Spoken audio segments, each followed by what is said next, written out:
My name is Vera Mitchell. I'm 67, a widowed bookkeeper who still keeps other people's numbers straight because it helps me keep my own memories from unraveling. I live in a small house with a lavender hedge and a front stoop that creaks like an old violin. On the morning this story begins, I was sweeping leaves off that stoop when the black SUV slid against the curb like a bad idea deciding to happen. 2 doors slammed, 3 suitcases kissed the concrete. The camera by my door blinked its red dot, polite and patient. I set the broom aside. My hand found the deadbolt by habit, not fear. At least that's what I told myself.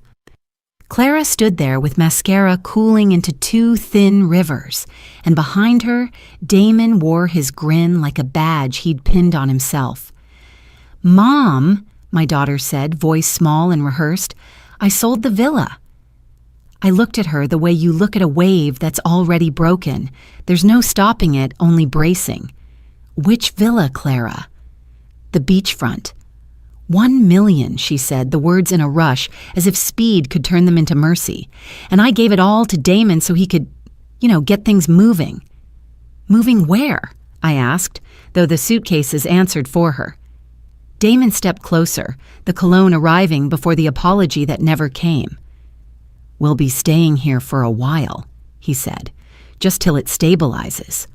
"No," I said, not loud, not angry, just a line drawn in wood. "Never." His eyes narrowed, the kind of glare people practice in mirrors. My door camera caught it, a flash of metal in his stare, as if spite could rust through hinges. Clara flinched, but she didn't step between us. This is how it reads on a thumbnail, I thought, absurdly calm. My daughter sold her $1 million beachfront villa and gave all the money to my son-in-law to squander. Then they demanded to live in my home. I said, "Never." My son-in-law shot me an angry glare. That same evening, I called my lawyer. When the subpoena arrived, he lost control. But thumbnails don't tell you how the air smells like wet iron when the future turns on its heel. Thumbnails don't show your neighbor's eyes peeking through lace curtains. One gray blur to the left, one to the right. They don't show a mother counting heartbeats so she won't count regrets. "Clara," I said, eyes on my daughter, "is that true? You sold it and transferred every dollar." She nodded once, quick and ashamed, the way a child nods when the floor is already gone beneath her. Damon lifted one suitcase as if I'd asked for proof. "It's better for everyone," he said, smiling with his teeth, not his face. "We cut costs. We pool resources. Family is leverage." "Family is love," I said. "Leverage belongs in banks." "And banks belong to people who move," he said smoothly. We moved. I laid my palm flat on the door as though I were calming a skittish animal. The camera blinked again. Little red. Dot watching, little red dot remembering. "You may not come in," I said. He laughed, low and scratchy. "You'll call the police on your own daughter." "I'll call the law on the man who thinks I don't know it," I answered. His glare sharpened. Somewhere inside my chest, an old bell stopped ringing. I turned the deadbolt steady and slow, the same motion I'd used the winter after my husband died, when wind shoved the porch, and I learned what it means to live with only your name written on the mortgage. "Mom, please," Clara whispered, palms open, fingers pleading. Behind her, Damon's hand gripped her shoulder, a reminder, a leash disguised as comfort. I watched that hand, and I saw every night I hadn't been invited to dinner, every holiday scheduled for a different day, every "it's complicated" text that arrived like a folded apology. I saw how control can look like guidance until you read the fine print. "You can wait in the car," I told them, "or you can leave." I did not say, "or you can grow up," because that part isn't something a mother can assign like homework. Damon's voice went flat. "You can't be serious." "I'm old," I said, "not unserious." The wind cracked the lavender stems and carried their clean, stubborn scent up to the stoop. The camera blinked. A curtain trembled across the street. My heart steadied, slow and real. "Go," I said, and closed the door. The broom lay where I'd left it, diagonal like a drawn sword. That evening, I boiled water for tea and dialed a number I'd kept for years, the way some people keep a fire extinguisher.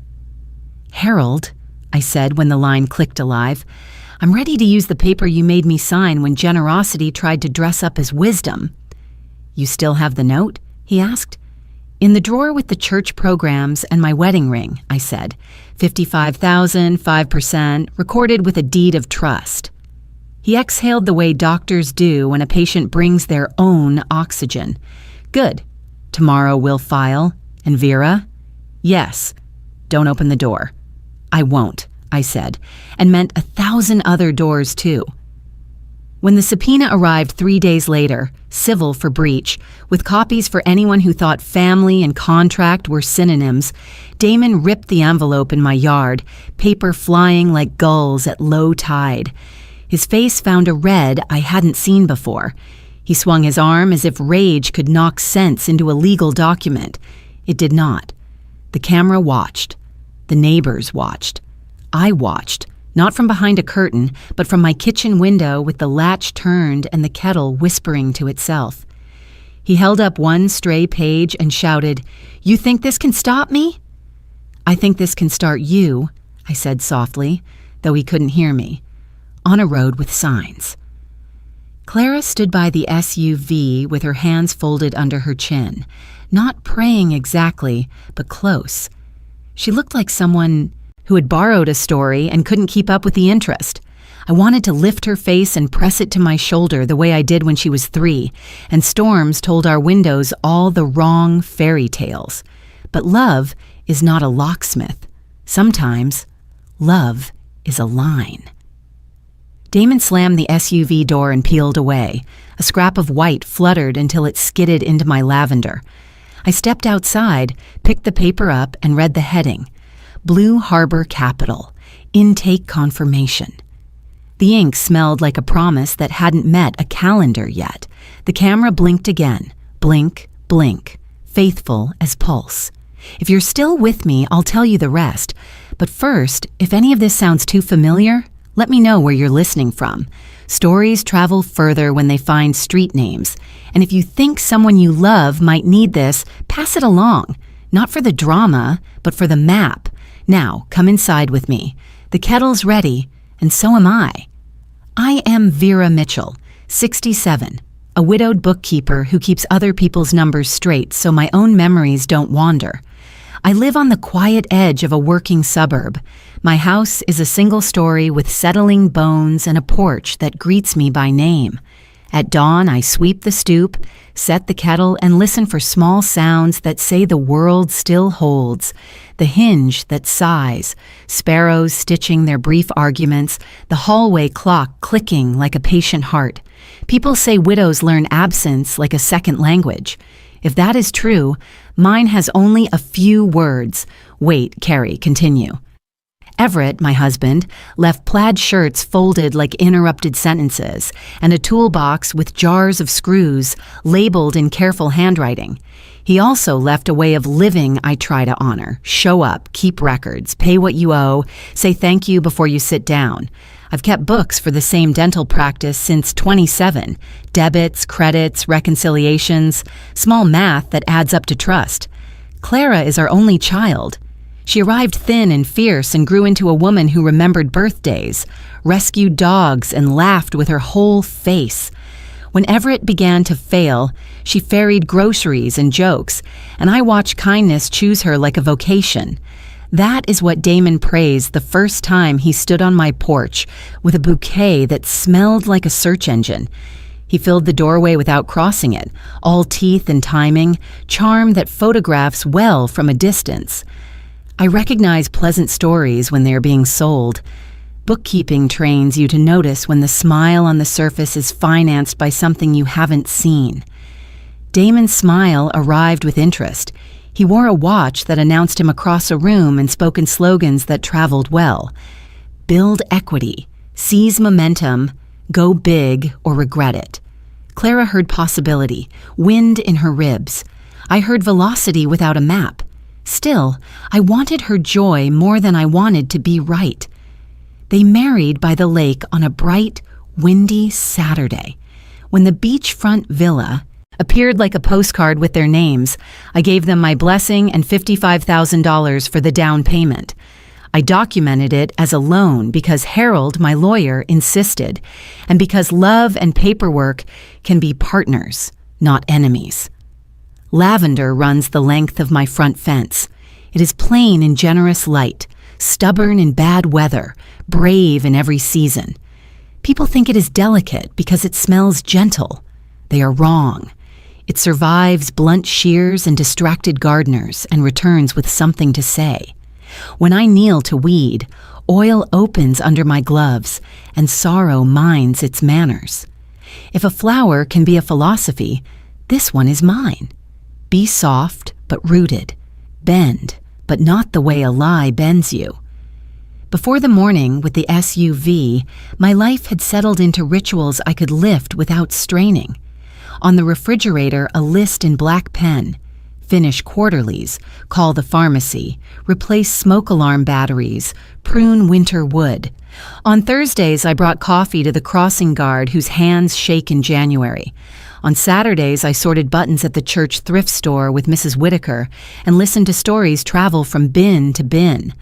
I had made peace with smallness. I chose it.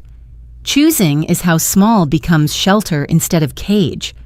Most mornings, I carry a chipped mug onto the porch and watch the lavender shoulder the breeze. The neighborhood wakes in polite increments, a screen door, a bicycle chain, Mrs. Whitaker's terrier declaring jurisdiction.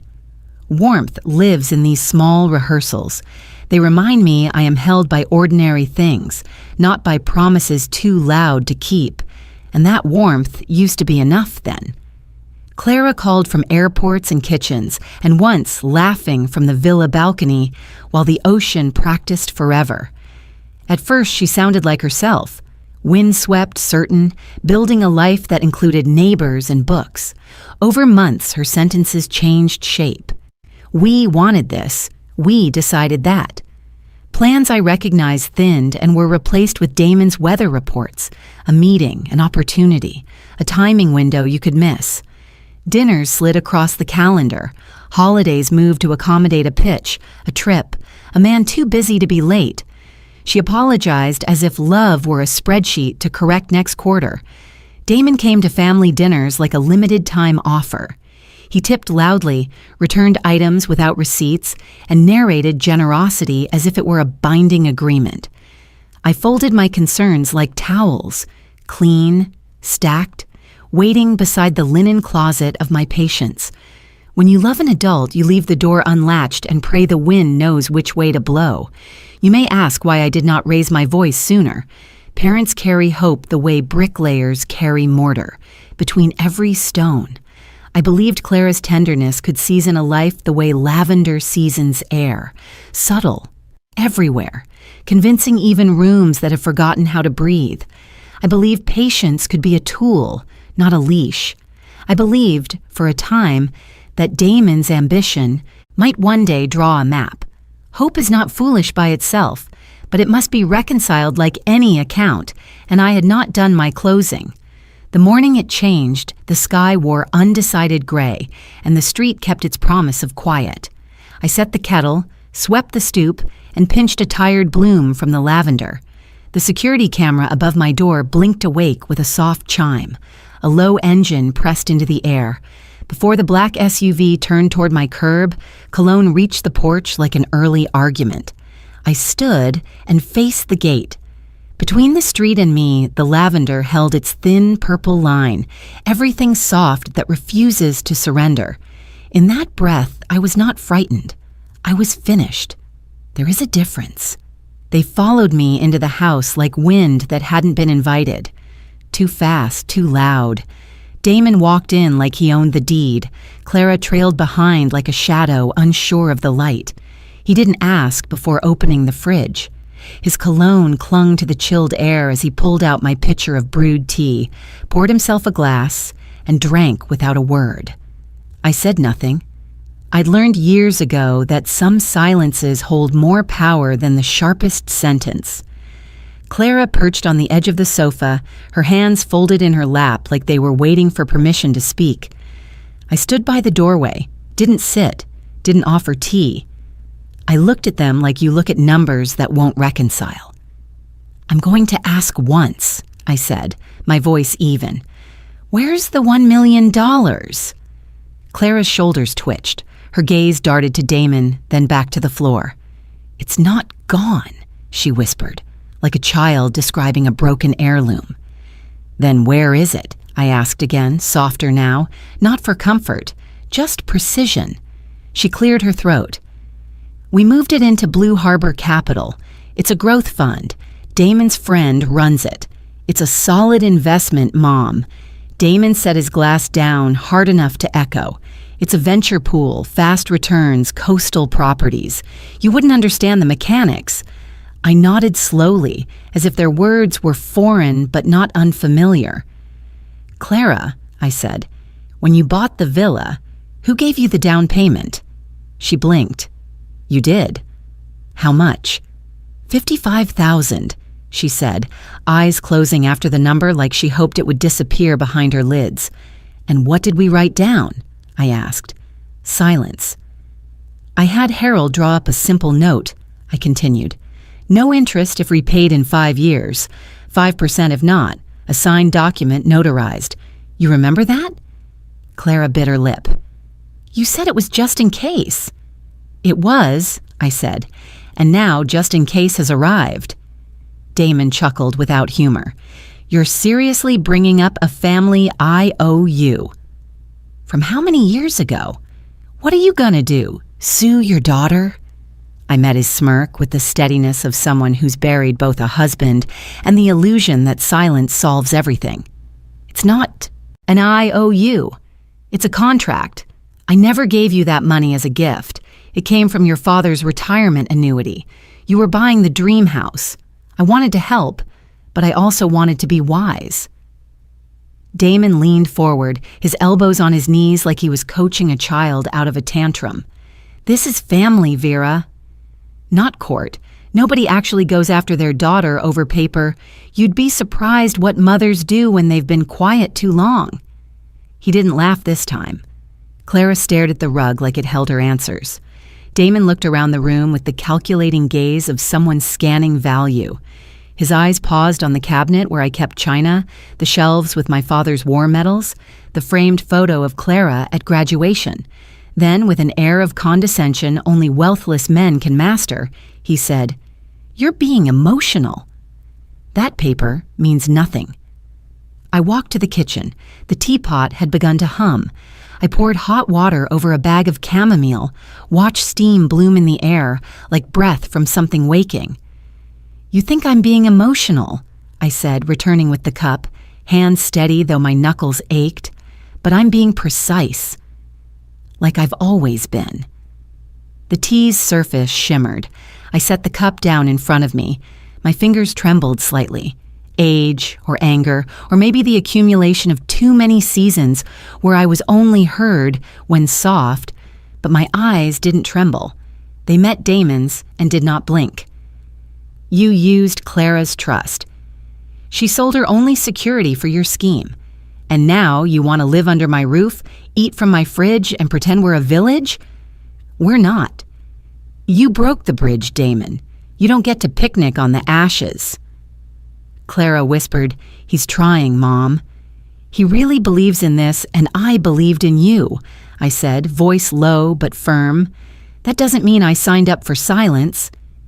He leaned back, arms spread, a smirk forming again. So, what now? You throw us out? Write a letter to a lawyer? Frame that old debt on your wall? I picked up the tea, took a sip. It burned just enough to remind me I was very much alive. Then I said quietly, The letter's already written. His smirk cracked. I never let the ink dry on that loan, I continued, because I knew, someday, you'd mistake my kindness for forgetfulness. His tone sharpened. You'd really go through with that? Drag Clara into court over some technicality? No, I said, and placed the cup gently back on its saucer. I'll bring you into court. She can come as a witness or a plaintiff. Outside, the lavender bushes swayed, brushing against the window. The wind carried their scent into the room, clean, calm, enduring. "You think you're strong?" Damon said, jaw tight.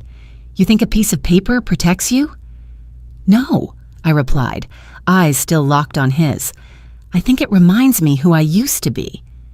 And who I don't have to be anymore." He didn't answer. For once, even he was still. The kettle let out one last sigh behind me. Clara's lip quivered, but she didn't cry. She just sat there, caught between the man she followed and the woman who once held her every night when she had nightmares. I watched her, not with pity, but with pain. The kind you carry quietly like folded linen behind glass. And then I said, to neither of them, but also to both, "You've forgotten what it means to plant something and wait." But I haven't. My roots are still here, and I'm done pretending you're the storm I have to survive. I turned, walked back to the kitchen, and closed the drawer where the loan paper slept. Not a relic, not a threat, just truth. Finally awake. I hadn't finished my tea when I heard the low drag of wheels scraping against concrete. I stepped toward the front door and opened it, just as Damon lifted the last of 2 heavy black suitcases onto my porch. His other hand gripped a duffel. Behind him, Clara stood with red eyes and a loose grip on her purse strap. Her face was pale in the porch light. "We're staying," he said flatly. He didn't ask. He didn't even pretend. "No," I said, standing firm in the doorway. Damon's tone sharpened. "Clara's exhausted. We've been driving since morning. We're not going to sleep in a hotel like fugitives." I pointed to the driveway. "Then you shouldn't have burned your bridge." He stepped forward, dragging the larger suitcase with him. The wheels thudded against the wooden step. I stepped out fully now, blocking his path. Clara looked at me, eyes pleading. "Please, Mom. Just for a few nights. We'll sort things out." But Damon didn't wait. He reached for the doorknob behind me. Without another word, I reached inside the doorframe and pressed the speaker button on my security panel. The outdoor camera clicked on. A soft chime echoed into the night, then a mechanical voice. "Recording in progress." The words echoed across the porch. Then I turned up the volume, loud enough that the sound spilled into the street. Across the road, I saw Mrs. Delaney's curtain shift slightly. Her porch light flickered on. "Vera," Clara whispered, her voice trembling. Damon's face flushed red. His smile was gone, replaced by clenched teeth. His arm reached back, tightening around Clara's shoulder, not in comfort, but possession. His fingers gripped her so tightly she winced. "She's my wife," he growled. "We have nowhere else tonight." "What kind of mother?" I cut him off. "There's time," I said, voice low but resolute. "But there are also boundaries. This is my home, not yours." He sneered. "What are you going to do? Call the police?" "Over your own daughter?" I didn't answer. Instead, I stepped forward, placing my body squarely between him and the doorway. "Take your things," I said quietly, "and go." He didn't move, but his eyes darted to the red glow of the security camera. He knew what it meant. It meant the neighbors were listening. It meant everything he said, everything he did was no longer just between us. Clara reached for his arm, tugging gently. "Please," she whispered, "just go." "Not tonight." He yanked his arm back, furious, humiliated. "You don't get to decide." But he didn't step closer. Instead, he stood there, fists clenched, eyes burning into mine. Then he picked up the duffel, threw it back into the trunk with a violent swing, and stormed off the porch without another word. Clara followed, hesitating at the top of the steps. "Mom," she said softly, "he's just scared." "He's lost everything." I didn't respond.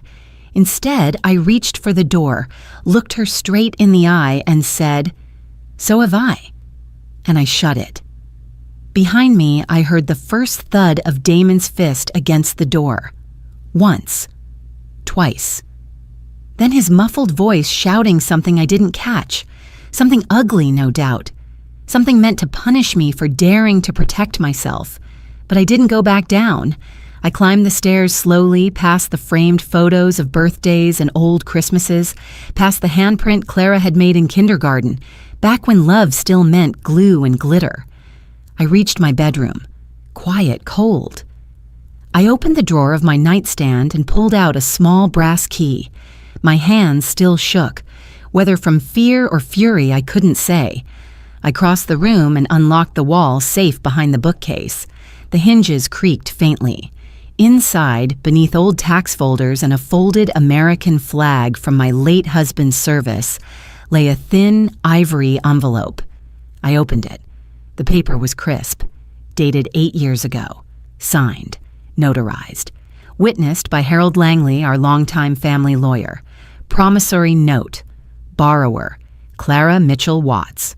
Amount $55,000 repayment terms, 0% interest within 5 years, 5% annual thereafter, and at the bottom, my own handwriting. This is a loan from mother to daughter. A gift in spirit, but a responsibility in law. I remembered the day I wrote that. Clara had just fallen in love with the beach house. Her eyes had sparkled like ocean foam. Damon had already started making renovation plans, lavish ones. Too lavish. I'd called it a gift that day. But Harold, wise, cautious, insisted it be formalized. "You never know, Vera," he'd said. "Someday, love becomes leverage." Put it on paper. Back then, I thought it was cold. Now I know it was protection. The only real protection I had left. I held the paper gently between my palms like it was something sacred. Outside, I heard the rumble of their SUV finally pulling away. But inside, something had shifted. A mother's hope had been traded for a woman's clarity. I folded the paper back along its original lines, slid it into a new envelope, and placed it beside my nightstand. Not hidden, not locked, just present. Like a boundary redrawn. Like a promise that hadn't expired. The next morning, I drove to Harold Pierce's office. It was barely 9 a.m., but the sun had already baked the sidewalks and bleached the red bricks of the old town square. I parked beside a hydrangea bush that had long outgrown its pot and stepped into the small law firm nestled between the bakery and the antique shop. The bell above the door gave a gentle chime. Harold hadn't changed much. 82 now, with thick glasses and the same tie clip he wore at my husband's will signing. Harold still exuded a kind of old-world steadiness, like a safe that never forgot its combination. He rose slowly when I entered. "Vera," he said, voice raspy but warm, "I was just thinking about you yesterday." I gave a polite smile. "You always say that, Harold." He chuckled. "And I always mean it. Sit down."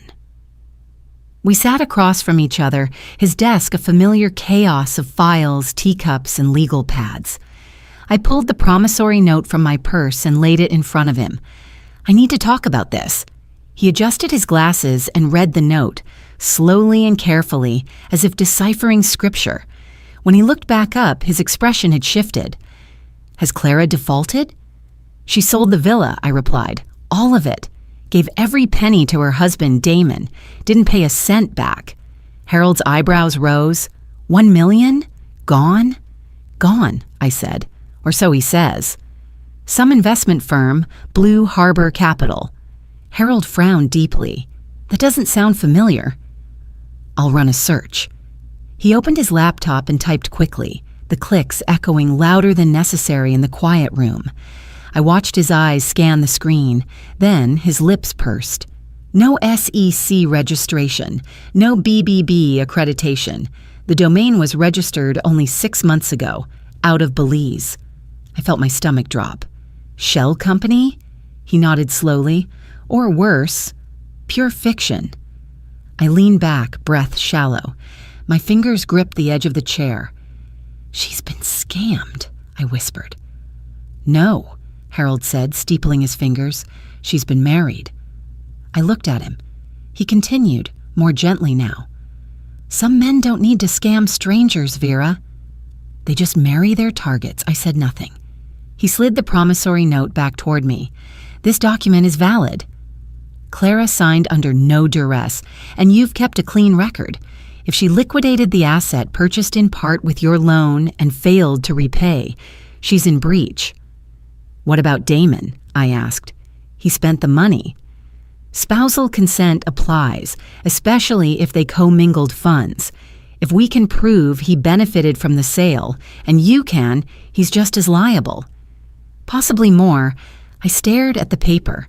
Its red notary seal caught the light like blood under glass. She's my daughter, I said. He looked at me, patient. You know, people always say that until the moment their children stop being their children and start being creditors. Or worse, enablers. I exhaled slowly. My voice came out, lower than I expected. She wasn't like this before. She used to have a spine. She still does, Harold said. It's just wrapped around his. Silence stretched between us. A ceiling fan hummed above. Outside, a dog barked once, then nothing. Harold broke the silence. I have a colleague. Retired detective. He works cases like this, quietly. Wants me to refer you? I nodded, almost involuntarily. Yes, please. He wrote a name on a yellow sticky note and handed it over. As I reached for it, I noticed the back of my hand. Thin, veined, lined with age. A hand that had once braided Clara's hair.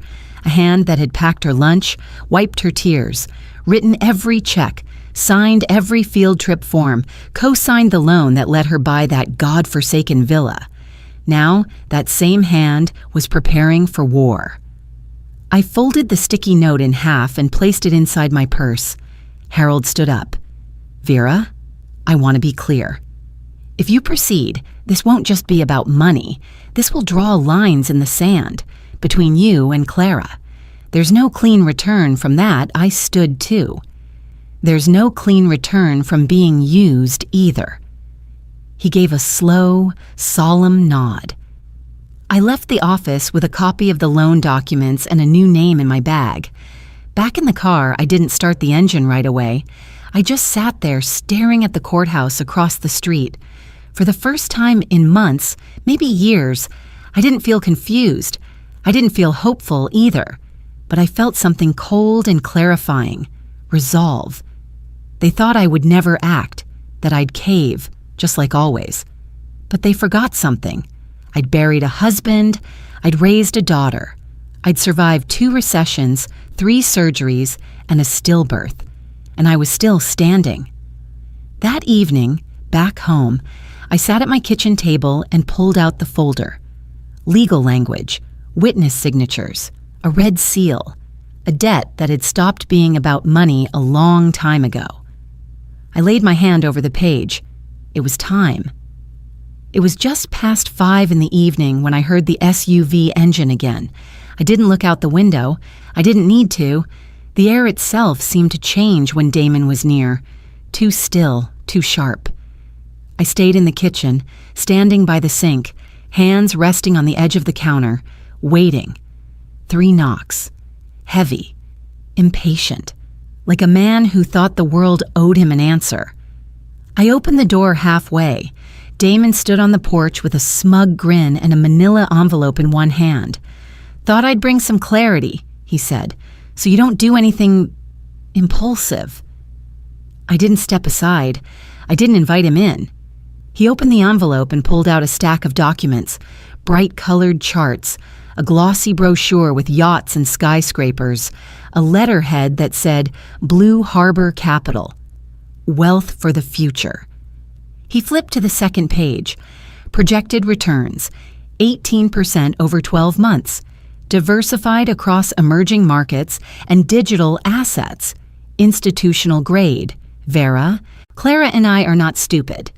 Clara stood behind him, arms crossed, her eyes flickering from me to the ground and back again. You used my daughter's last penny to buy a fantasy, I said, my voice flat. And now you're here selling it to me like a cruise package. Damon shrugged. We'll all benefit in the long run. I tilted my head. We? He smiled, wider this time. Well, since it's a joint household now. Shared address, shared gains, and then he said it, like it was nothing. I used your home address as the residency for the capital gains application. Helps with taxes. And with Blue Harbor's security protocols, I froze. You did what? He held up a page. See? Mailing address. It's done all the time. Just a formality. My breath caught in my throat. You used my address, without my permission, for an offshore investment that may not even exist? Damon looked amused. You make it sound so dramatic. Clara and I are family. What's yours is... well, you know how it goes. I turned to Clara. Her eyes were wet. Her lips parted slightly, but no words came. Clara, I said slowly, did you know about this? She didn't answer. Did you agree to this? Still nothing. She looked down at her shoes like they were about to offer her a way out. I stepped fully onto the porch. The camera above the door clicked faintly as it recorded. I looked at Damon. You will remove my address from every record. You will not use this house as leverage for your pipe dream, and you will leave. He smirked. And if I don't? I didn't blink. Then I'll see you in court. His expression twisted. The charm evaporated. You think anyone's going to side with you over your own daughter? I didn't answer. I simply pointed to the camera. The little red light blinked like a heartbeat. He turned to Clara. Say something. She's losing it. Clara opened her mouth, closed it. Her silence roared louder than any scream. The moment held. 3 people on a porch, one filled with rage, one paralyzed by guilt, one standing firm on shaking ground. I turned to Clara again. He forged our name onto a dream that's not real. He used our house as an anchor for his lies. And you're letting him... I didn't know, she whispered. Do you believe him now? She didn't nod. She didn't shake her head. She simply stepped back. Not toward me, not toward him, just back. Damon scoffed. This is pathetic. And then, for the first time, I raised my voice, not in anger, but in something colder.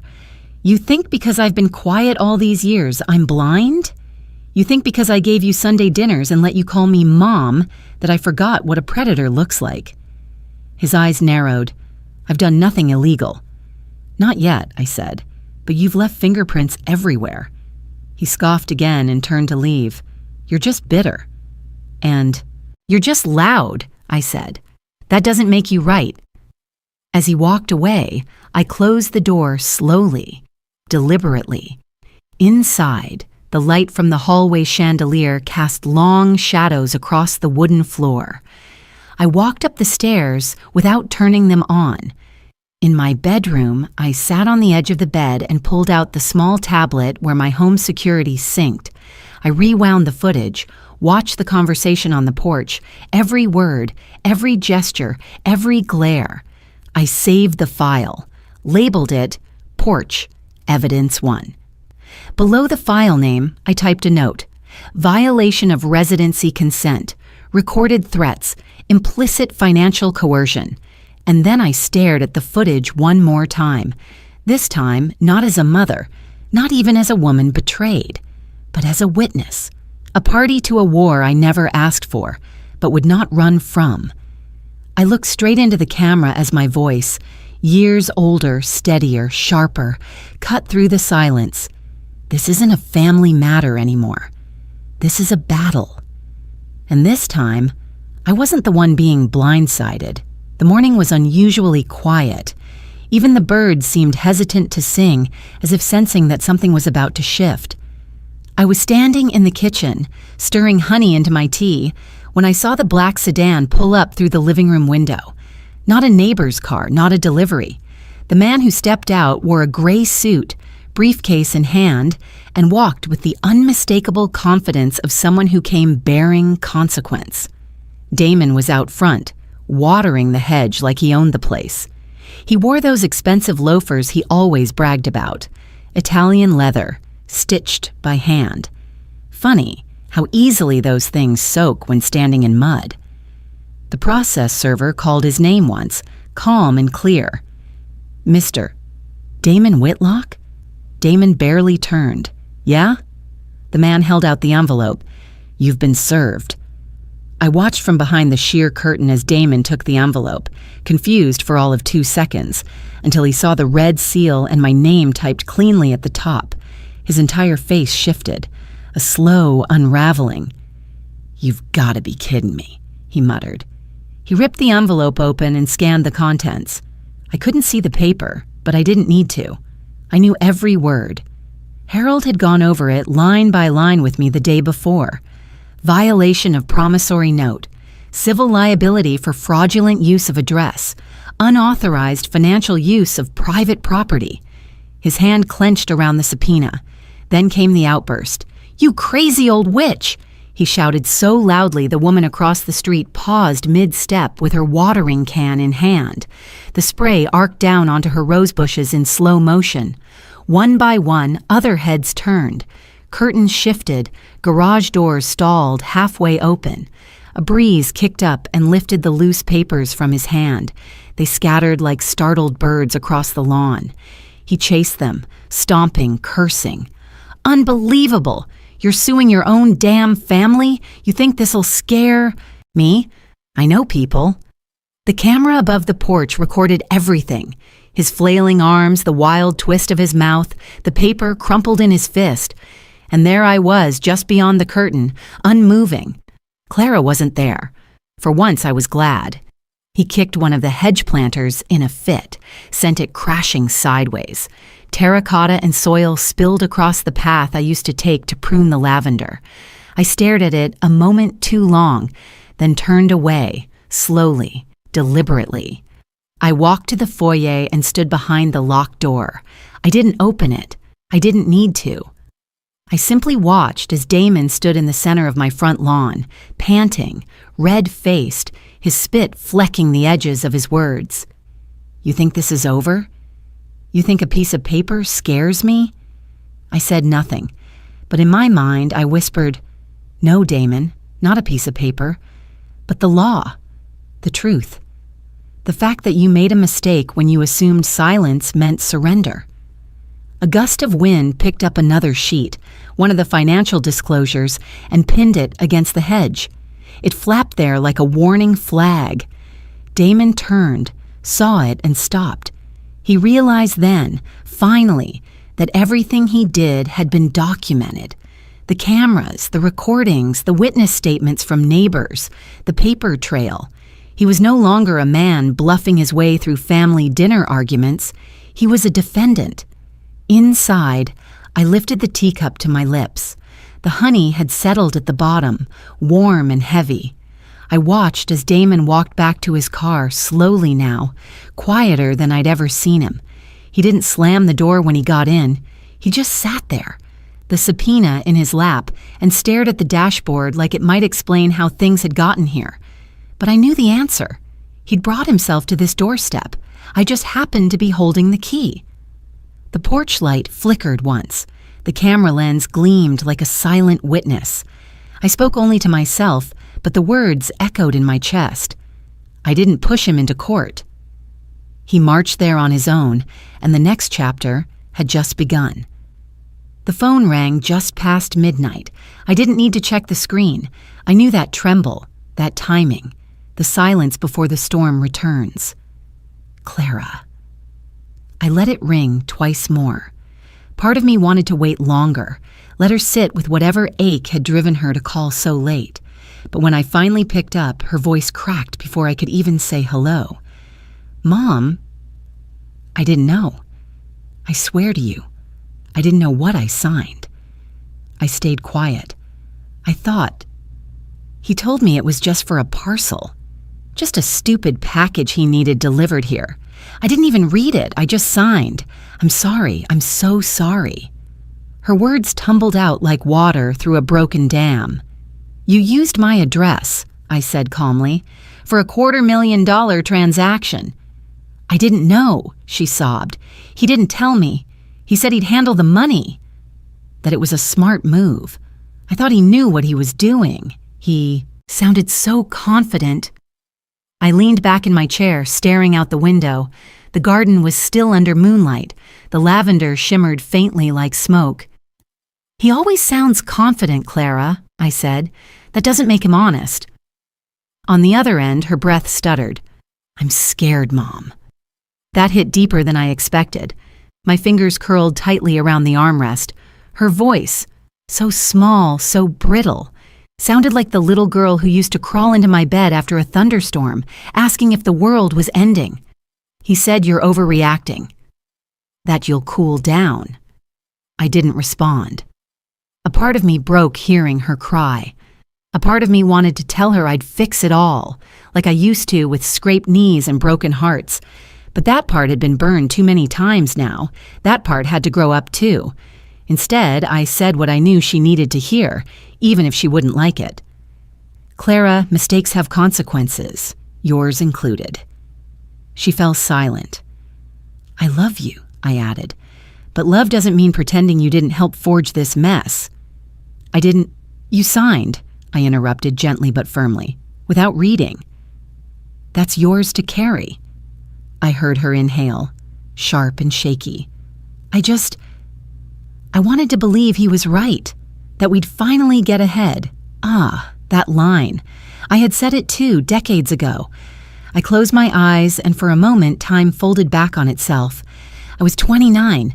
My husband, Alan, had come home late, his tie undone, hands smelling faintly of whiskey and printer ink. He laid out papers on the kitchen table and said it was just temporary, a small loan to get us through a tough season. He kissed my forehead and told me to sign, said he'd handle it. I signed. 3 months later, we were one foreclosure letter away from losing the house my father built. That was the first time I realized love didn't make someone trustworthy. That charm and warmth could mask recklessness. That silence could be a trap. I opened my eyes. "Clara," I said softly, "I've been where you are. I've sat in that same shame, signed without knowing, trusted without proof, and I paid for it." She was crying again, quietly now. "I'm sorry," she whispered. "I know." A pause. "Will you forgive me?" I didn't answer right away. Forgiveness was never the problem. Accountability was. "I'll always be your mother," I said finally. "But being a mother doesn't mean shielding you from your own reflection." "What do I do?"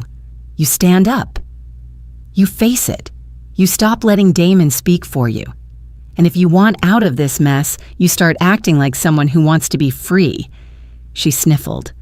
"I don't know if I'm strong enough." "You are," I said. "You just haven't had to be." Yet another long silence. "I'm here," I said before hanging up, "but I won't fix this for you." I set the phone down. Outside, the wind picked up. A branch scratched gently against the window pane. I looked out into the night and remembered the day I nearly lost everything. The only reason I didn't was because a lawyer, an old friend of my father's, forced me to put my name on the deed. "For protection," he'd said, "just in case." Back then, I thought it was paranoia. Now I called it wisdom. Funny how experience reframes everything. My gaze drifted toward the locked drawer in the hall cabinet, where that same deed still lived, folded and intact. Next to it, the copy of Clara's promissory note, the paper trail of trust, misplaced. I wasn't afraid. Not anymore. But I was wide awake. The courtroom was colder than I expected, not from the air conditioning, but from the quiet. That kind of thick, coiled silence that sits on your shoulders, waiting to pounce. I'd worn gray, no jewelry, hair pulled back, neat. I didn't want drama. I wanted clarity, truth, stripped bare. Across the aisle, Damon sat beside his attorney, a younger man in an overpriced suit who looked like he practiced his smirks in the mirror. Clara was 2 seats behind them. She didn't meet my eyes when I entered. Harold Pierce sat beside me, calm as ever. His worn leather briefcase sat between us, scuffed from years of battles just like this. He leaned over and whispered, "Let them talk first. We'll end it with the facts The bailiff called the room to order. We stood. The judge entered, a woman in her 60s, silver hair sharp against her black robe. She looked like someone who'd raised children, buried parents, and didn't tolerate nonsense. Civil court. Nothing flashy. No jury. Just words, paper, and weight. Damon's attorney opened confidently. "Your Honor, we move for dismissal." This is, quite frankly, a domestic misunderstanding being paraded through legal channels. The note in question was not a formal contract. It was a gesture, a familial agreement between a mother and her daughter, not a binding loan. No interest, no repayment schedule, just sentiment. He smiled, slimy. "Miss, Mitchell is attempting to enforce something that was never meant to be enforced." The judge raised an eyebrow. "Do you have a copy of the note?" Harold stood. "We do, Your Honor." "And a notarized copy of the deed of trust securing that loan, filed at the time of purchase." The attorney scoffed. Harold didn't blink. He passed the papers to the bailiff, who walked them to the bench. The judge took her time reading them. When she reached the notary stamp, her expression didn't change, but her silence deepened. "This," she said finally, "is indeed a legal document, with real implications. Mr. Harrison, care to adjust your argument?" Damon's lawyer tried to pivot. "Even so, Your Honor, the money was gifted to the daughter, and it was her right to do with it as she pleased, including entrusting it to her husband." "That may be true," the judge said, "but if the asset was encumbered by a secured loan and sold without fulfilling the debt, that is another matter entirely." She looked at Damon. "Did you benefit from the proceeds of the villa's sale?" He cleared his throat. "We invested it. Together. In what?" "Blue Harbor Capital." Harold stood again, this time with a folder. "Your Honor, we are currently working with a licensed private investigator. Blue Harbor Capital does not appear to be a registered firm under the SEC. No traceable filings, no financial records, no registration. At best, it's a shell. At worst, it's a scam." The room stilled. Clara shifted in her seat. Damon's fingers twitched against the table. The judge leaned forward slightly. "And Miss Mitchell's home address was used to secure credit linked to this investment, correct?" Harold nodded. "Yes, Your Honor." Without her consent, the judge sighed. "Then this is no longer simply a family dispute. This borders on financial misconduct." The lawyer tried to object. "There's no proof my client knowingly—" "Save it for trial," the judge said sharply. "This court finds sufficient grounds to proceed." She looked at me. "Miss Mitchell, your claim will be formally considered. Until then, any further financial activity using your property as collateral is prohibited. We'll reconvene in 30 days. Court adjourned." The gavel hit the wood with a satisfying weight. Order. Damon stood so fast his chair nearly fell. Clara rose more slowly. She looked pale, uncertain. Her eyes flickered toward me just for a second, but said nothing. As the room cleared, Harold packed up in practiced silence. "That went well," he said. "It's not over." "No," he agreed, "but now it's official." We walked out into the daylight. The courthouse steps were wide, the kind that make you feel like you're either rising or descending, depending on the day. Clara and Damon stood at the edge of the lot. He was pacing, arms flailing. She was still, watching him. I didn't stop to speak, but as I passed the entrance, I caught the sound of Damon's voice cracking. "She's bluffing. It's just paper." And then Clara, so softly I barely caught it, said, "No, she isn't." Back in my car, I took a deep breath. The scent of lavender oil I kept in the glove box calmed me. A small vial, a smaller ritual. That courtroom hadn't healed anything, but it had drawn a line, and this time I was ready to stand behind it. The call came late afternoon. I was in the garden trimming back the lavender, the scent clinging to my gloves. That quiet, repetitive motion used to bring me peace. That day, it barely held my hand steady. "Mrs. Mitchell," the investigator said, "you might want to sit down. I didn't." He continued anyway. "We found something disturbing. Damon, along with an associate of his, filed a quitclaim deed 6 weeks ago. It's forged. The document falsely transfers future interest in your property to Clara and indirectly to him." My breath caught. "Future interest?" "Yes, ma'am. The deed implies that upon your passing, full title to the house would go to your daughter. It's not legally binding, at least not without your signature, but it was used to secure a loan." My mouth went dry. "He tried to mortgage my house. Worse," the investigator said, "he tried to steal it." Using your name, I walked into the kitchen, set the shears down on the counter.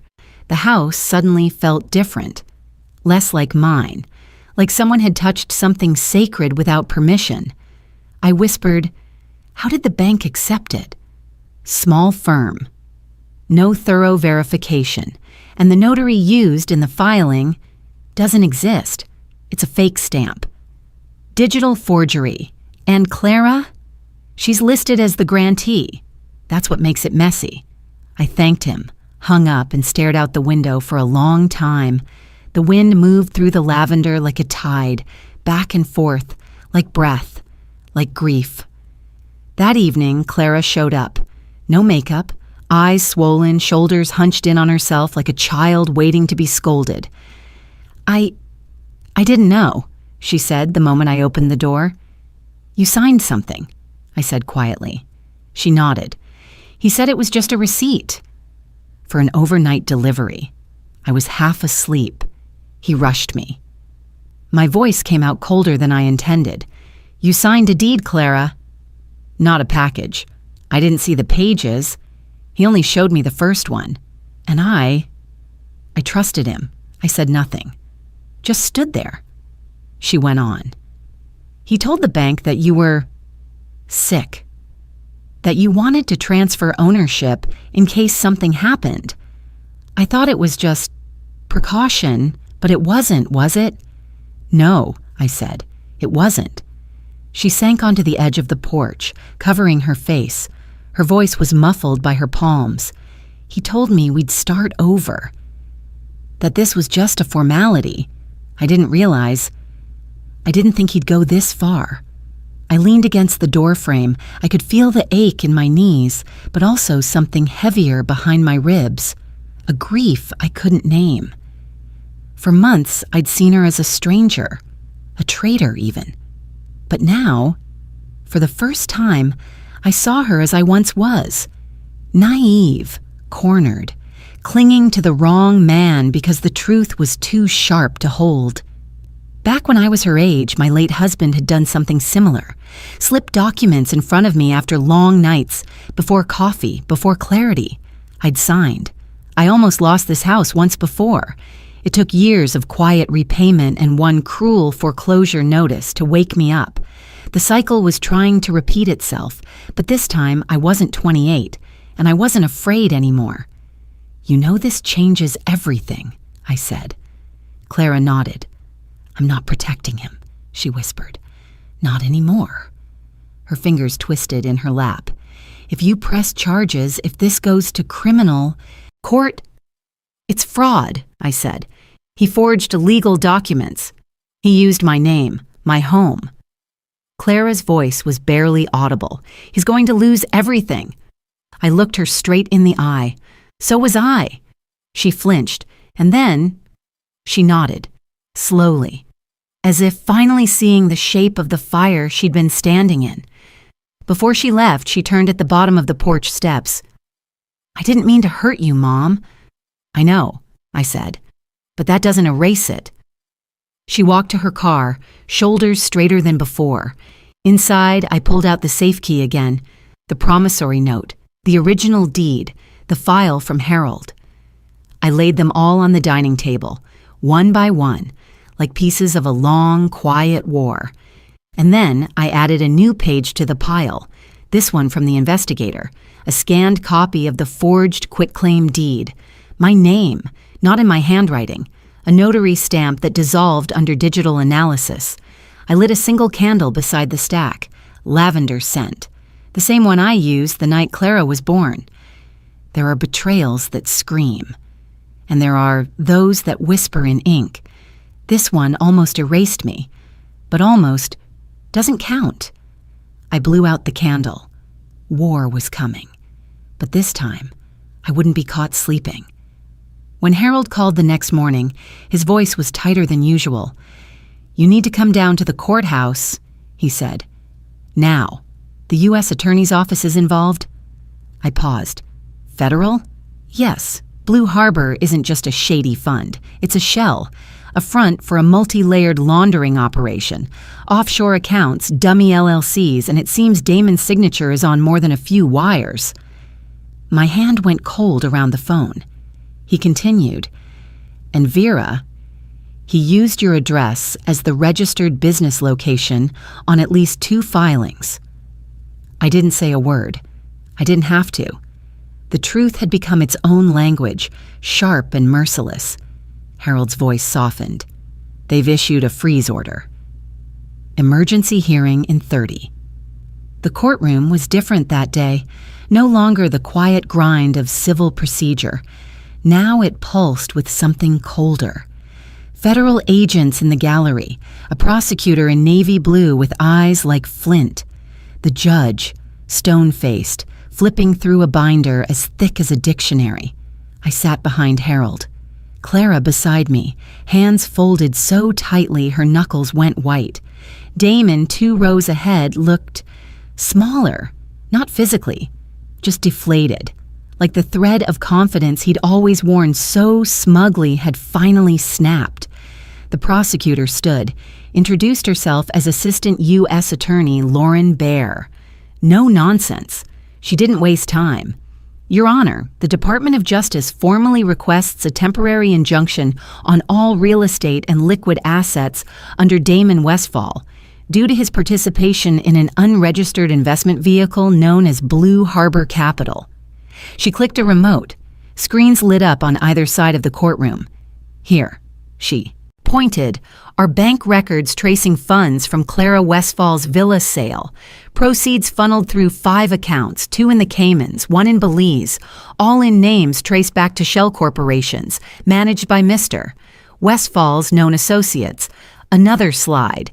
"This LLC, Silver Strand Holdings, lists Mrs. Vera Mitchell's home address as its point of registration. She has no knowledge of this entity. We believe her home was fraudulently used to legitimize paperwork submitted to regional lenders. That alone constitutes multiple felonies: wire fraud, conspiracy, and elder financial abuse." I didn't move. I couldn't. But inside, something ancient and fiery sparked to life. The judge's gavel struck once. "Freeze order granted," he said. "Effective immediately." "Mr. Westfall is barred from accessing or approaching the residence of Mrs. Mitchell until further notice." Damon rose, lips parted in protest. "Your Honor, that's my wife's mother." The judge raised a hand. "You'll speak through your attorney, Mr. Westfall, and if you approach that woman again, I will hold you in contempt." The room went silent. I turned to look at Clara. She hadn't looked at him once. Outside the courthouse, the wind was sharp and dry. It caught the ends of my silver hair, lifted it behind me like a veil. I didn't try to tame it. There are storms you outrun, and there are storms you walk straight into, because finally, you're not afraid to get wet. Across the street, news vans had started to gather. I didn't flinch. The truth had arrived, loud and public. It no longer belonged behind closed doors. I stared straight ahead. My feet were steady, my breath even. This wasn't over, but for the first time in months, I was no longer the one being chased. I was standing still, letting the storm come to me. She showed up just after dusk, hair undone, wearing the same wrinkled sweater from court. Clara stood on my front porch like she used to after piano recitals, nervous, uncertain, holding back tears. "Mom," her voice cracked. "I left the motel. Damon's gone, took my car. I don't even know where he went. But I can't go back there. I can't do this anymore. I opened the door halfway, let the porch light fall across her face. She looked older, not in years, but in weight. A kind of bruised maturity that doesn't show in wrinkles, but in how the shoulders carry regret. "I'll help you," I said softly, "but not by letting you in." She blinked. "What?" "There's a room above Helen's flower shop. It's not big, but it's safe. Month-to-month lease. I'll cover the deposit and first month. After that, it's on you." Tears spilled down her cheeks. "You're not going to let me stay here?" I stepped outside, gently pulled the door closed behind me. "No, Clara, I can't. You're my daughter, and I love you more than you'll ever know. But this house isn't just walls and wood. It's everything I've survived, and letting you back in now would be like opening the door to everything I've finally stood up to." She didn't speak for a long while, just nodded, barely. We drove in silence. She didn't ask where. When we arrived, the upstairs room still smelled faintly of carnations, a narrow twin bed, a chipped mirror, and a radiator that moaned like an old dog. But it was hers.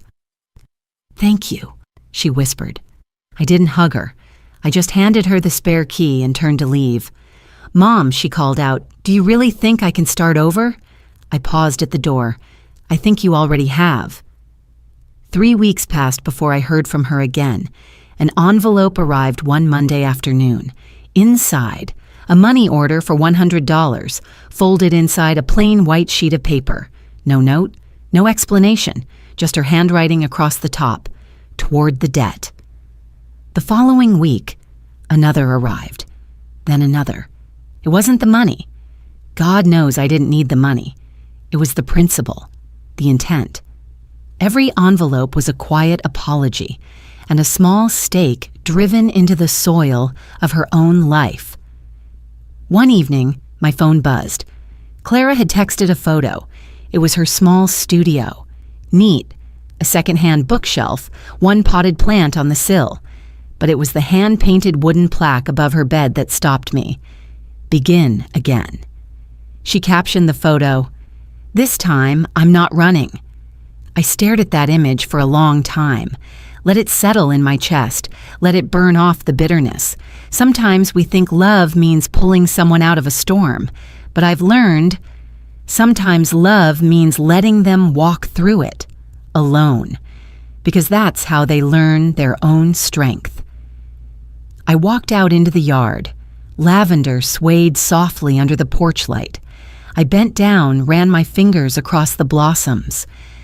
There are seasons when silence is love. There are seasons when letting go is grace. And sometimes, the hardest thing a mother can do is to stop rescuing her child, not because she stopped loving them, but because she finally believes they might just be able to love themselves. I stood up, hands stained purple from the flowers, and looked out into the dark.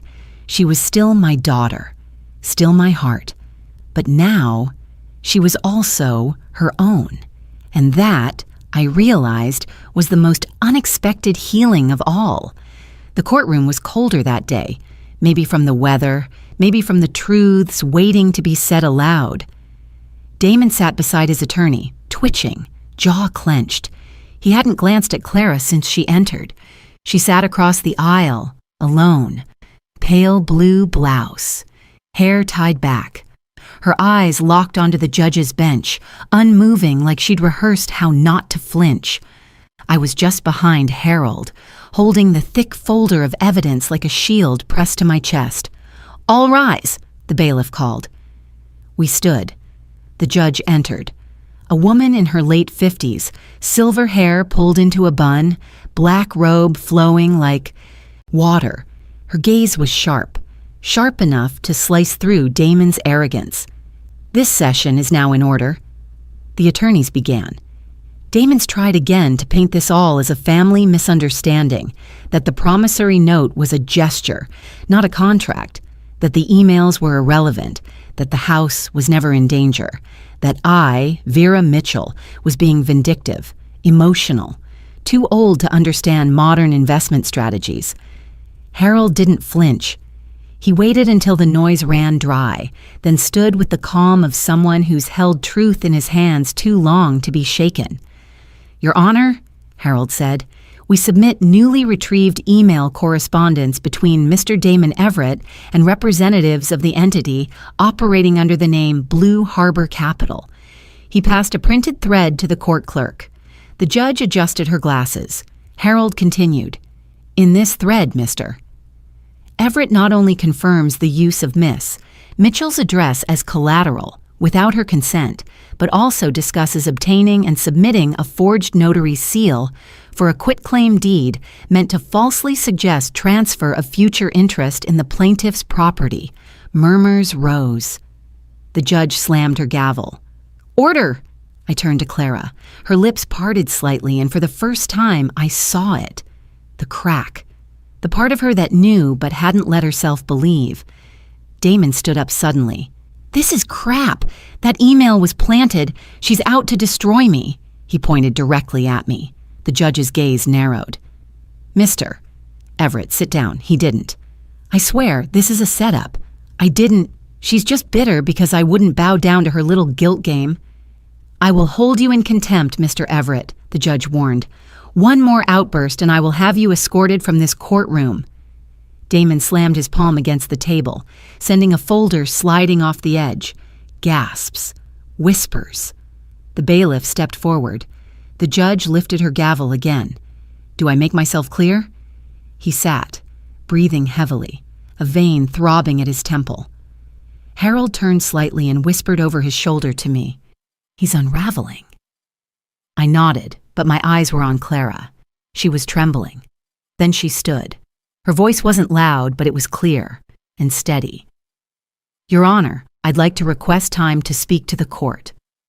Her lawyer leaned in, surprised, but didn't stop her. The judge raised a brow. "Briefly, Miss, Everett." Clara took a shaky breath. "My name is Clara Mitchell Everett. I was married to the defendant for 6 years. I believed in him. I followed his decisions. I signed what he told me to sign. I turned against my own mother to prove my loyalty." She paused, looked at me. I was wrong. Silence. I didn't know about the fake deed. I didn't understand what he was using my signature for. But I do now, and I want the court to know. I'm filing for divorce. Effective immediately. She sat down. Her voice had cracked at the end, but she didn't cry. I didn't move. Couldn't. Across the aisle, Damon's face twisted. Shock, disbelief, then fury. But he said nothing. For the first time, he was truly quiet. The judge nodded. Noted. She looked at Damon, her tone sharper now. "Mr. Everett, you are to remain within court jurisdiction. The evidence submitted today will be reviewed by the district attorney's office for potential criminal proceedings. Until then, you are not to approach Miss Mitchell's residence or any individual listed in this litigation. Do you understand?" He didn't respond. "Mr. Everett?" He nodded once, jaw locked. The gavel came down again. "Court is adjourned." We walked out in silence. Clara stayed behind, probably to sign paperwork.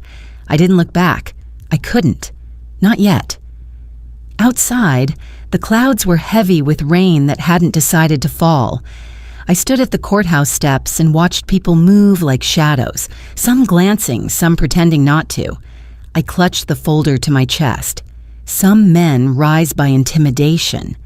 They believe volume wins truth and fear makes them untouchable.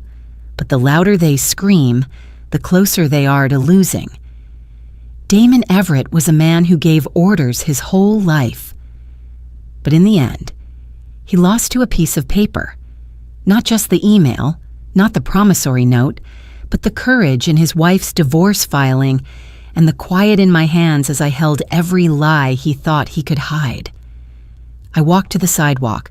Wind rustled the leaves above. Behind me, the courthouse doors slammed shut, and for the first time in a long while, I felt peace inch a little closer. The final day in court came wrapped in silence. No shouting, no gavel slamming, no more performances. Just the quiet before something ends. I sat still as the judge's voice echoed across the courtroom. In light of the verified forged documents, improper use of the plaintiff's residential address, and financial deceit carried out through an unlicensed entity. She paused, her eyes moving deliberately from Damon to Clara. This court orders Mr. Damon Everett and Ms. Clara Everett to repay the outstanding debt of $72,000 to Ms. Vera Mitchell. Furthermore, the forged deed and associated loan filings will be referred to federal prosecutors for criminal investigation. My heart didn't race. It just settled. There were no cheers, no gasps, just the sound of justice landing where it belonged. Damon didn't even flinch. His face was stone, vacant almost, like a man realizing there's no more room left to run. Clara, for once, looked steady. Her voice was quiet but firm. "I would also like to confirm for the record," she said, "that I have officially filed for divorce." That sentence landed heavier than the verdict itself. Even Damon blinked, but she didn't look at him, not even once. When the judge adjourned, I didn't stand up right away. I let the crowd shift, around me, filing out like ghosts. The lawyer beside me patted my hand gently, but I didn't speak. I needed a minute, maybe more. Eventually, I found myself outside on the courthouse steps again, same place as before. This time, the wind was still. A strange quiet hung in the air like a curtain.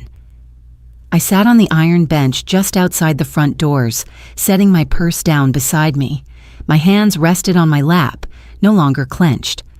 Clara walked past me with her lawyer, then paused. She turned. "I'll send the first payment next week," she said, voice low. "I'll keep my word." I gave a soft nod. "You're learning." She swallowed. "I hope so." Then she walked away. Not to Damon, not toward the parking lot he used. She went in the opposite direction. That mattered. I leaned back against the bench and looked up. For a long moment, I just breathed. It wasn't about the money. Not really. It was about being told I was too old to protect what I built, that I wouldn't notice when the ground beneath me was being stolen one paper at a time. Damon thought he could use my daughter as a shield, but he forgot. Mothers don't go blind. We just wait, and when we rise quietly. My eyes followed a bird gliding across the sky, free, unbothered. Behind me, the courthouse doors opened and closed again, but I stayed seated, not tired, just finally unburdened. They said Damon didn't say a word when the federal agents came for him. He was in a gym parking lot, they told me, still wearing that branded polo shirt he liked so much, the one with the golden-stitched logo meant to impress. He didn't run. He didn't shout. He just froze. Now he faces multiple charges: fraud, forgery, conspiracy to defraud financial institutions. His name isn't just mud in our neighborhood anymore. It's inked in official court records. He'll likely spend time behind bars, and that will be his own quiet room to reflect. As for Clara, she moved into a modest one-bedroom apartment above a bookstore. She found work at a local animal shelter, cleaning cages, answering phones, eventually learning how to manage their intake system. She sends me $100 every Friday, like clockwork, sometimes with a note, sometimes not. I don't ask for anything else. I did change the locks, and I added motion sensor lights along the back fence. Some might say it's excessive, but it helps me sleep better. That first evening after the trial, I walked through the house, room by room, touching the furniture, the walls, making peace with the echo of it all. I brewed tea, jasmine, and sat by the window overlooking the lavender bed. The lights flicked on in the garden as the wind stirred the purple stalks. I watched the night move around me, soft, unhurried.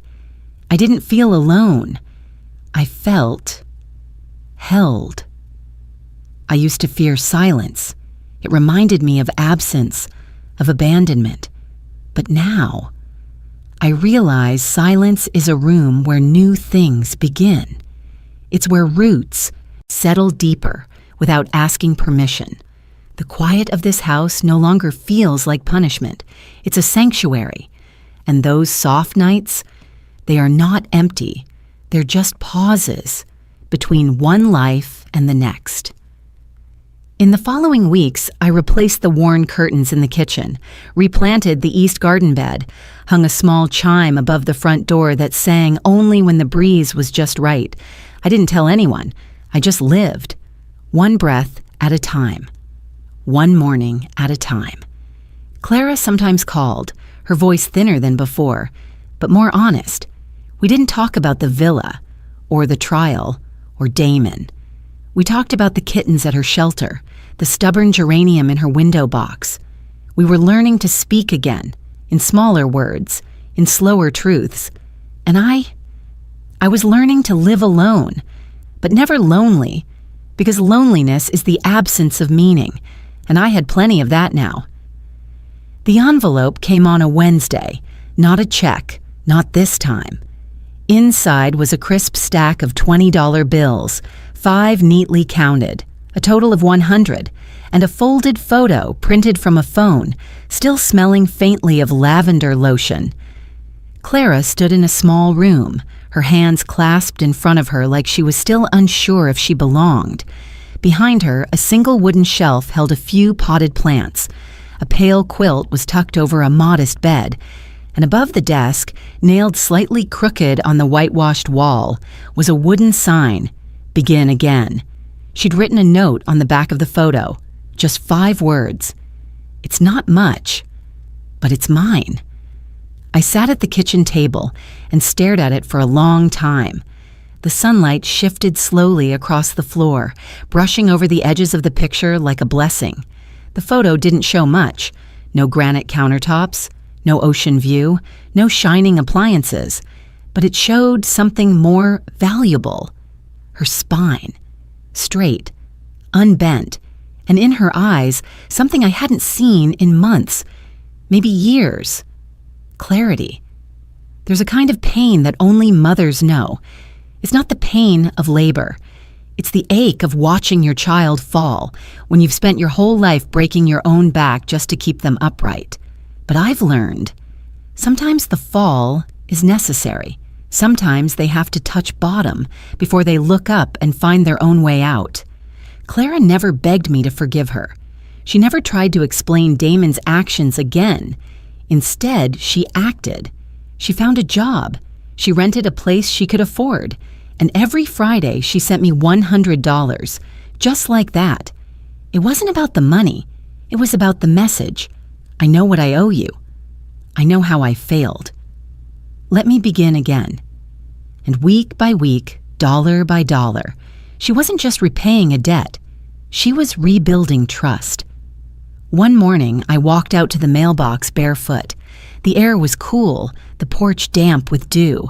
Another envelope. This time with a Polaroid tucked inside, Clara smiling in her animal shelter apron, holding a black kitten with a missing ear. She'd named him Lucky.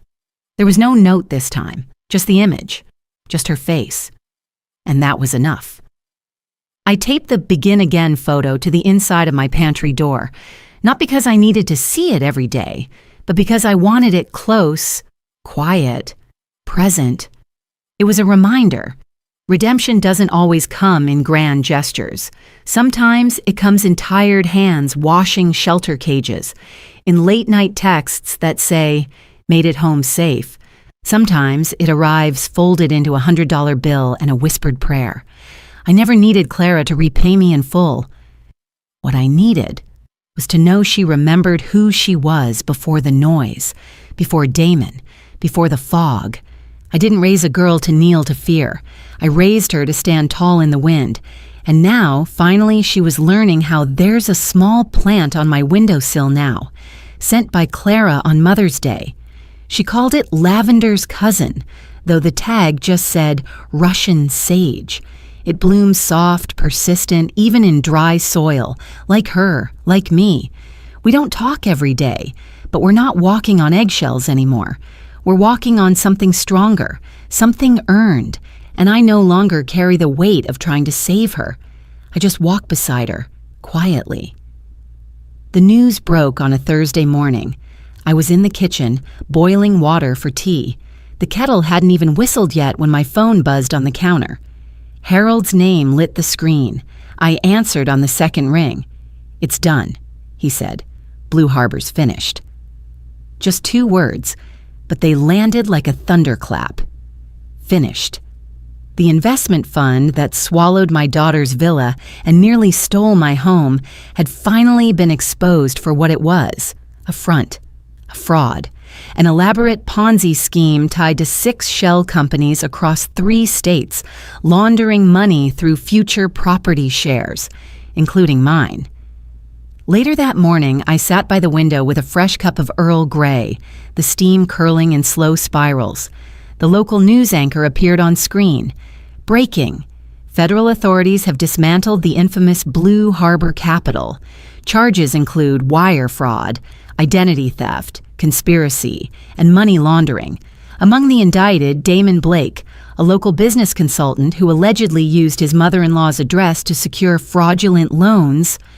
There was a photo, Damon being led out in cuffs, head low, lips pressed into a tight, defeated line. He looked smaller than I remembered.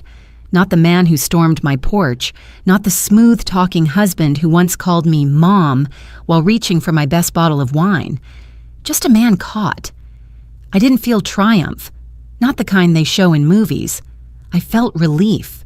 Relief that the web had unraveled, that the lies had stopped tightening around my neck, that finally, justice wasn't something whispered in kitchen corners.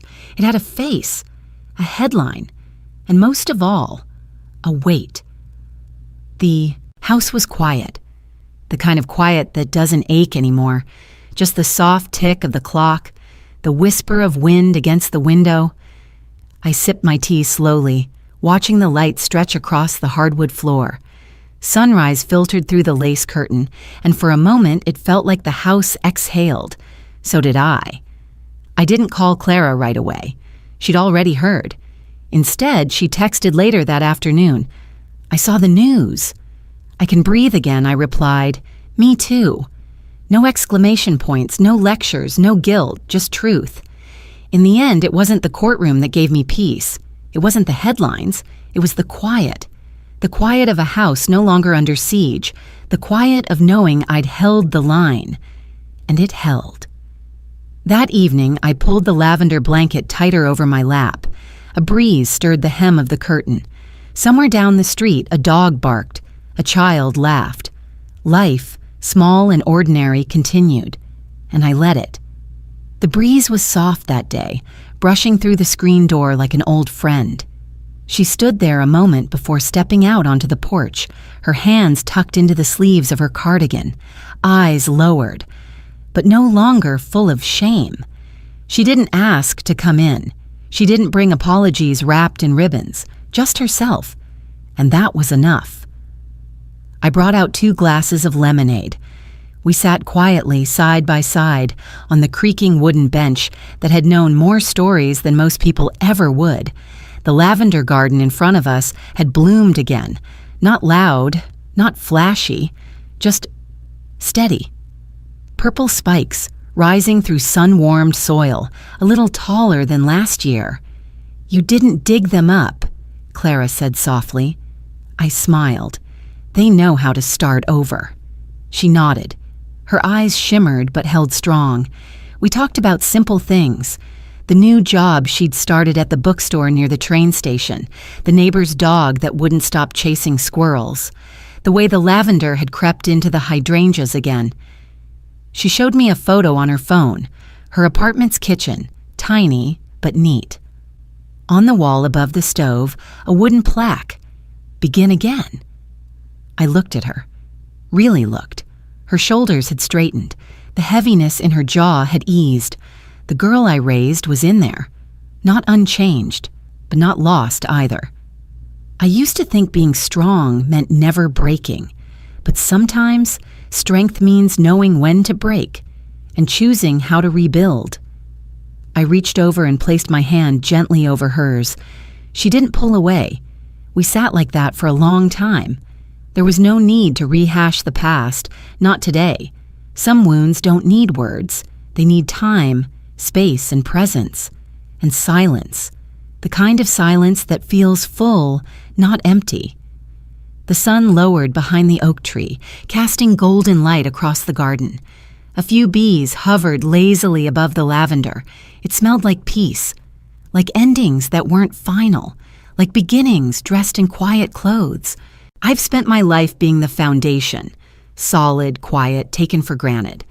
But even foundations have the right to pull out rotted bricks, to clear the cracks, to rebuild. Clara stood eventually, brushing crumbs from her jeans. "Can I come by again next week?" she asked. I didn't rush to answer. I wanted her to feel the weight of choice. Then I nodded. "You know where the gate is." She smiled. Not the broken smile from months ago. A real one. Small, but real. She walked down the path, past the bird bath, through the gate she used to race through as a child, and she didn't look back. That too was healing. I sat for a while longer, just me and the garden. A bird landed on the railing. Somewhere in the distance, wind chimes stirred. And then I spoke to you, my dear listener, because some stories aren't meant to be kept. They're meant to be passed on. Before we say goodbye, I'd love to know, where are you watching from? Is it a quiet morning with a warm cup of coffee, or a late night where stories like this keep you company? Let us know in the comments. We read everyone with gratitude. And if this story touched your heart, please consider subscribing to the channel, not just to hear more stories like this, but to be part of a community that still believes in kindness, healing, and second chances. Thank you for spending your time with me today, wherever you are. I hope you carry this story with you, and remember, sometimes the miracle doesn't knock on your door. It waits quietly until you're ready to open your heart. Take care, and I'll see you in the next story.